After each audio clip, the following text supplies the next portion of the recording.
yung laki ng pakwan na binili ng amo ko, yung tipong tatlo lang kami sa bahay, pero yung amo ko pag bumili yan ng prutas na pakwan, walang, hindi ka talaga mabibitin pag kumain. Mang santo sawa ka talaga guys. Ganyan po yung amo ko pag bumili ng basta pakwan. Minsan po ngayon dalawa tatlo pa yan eh. 'Di ba? Ang sobrang tamis guys ng pakwan.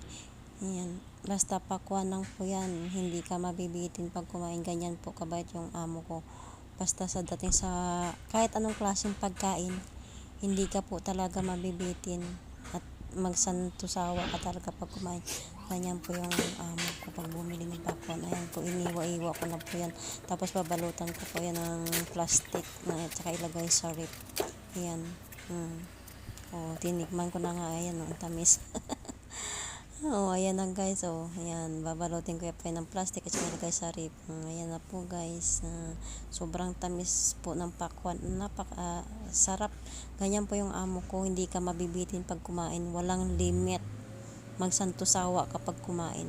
Ayan na guys.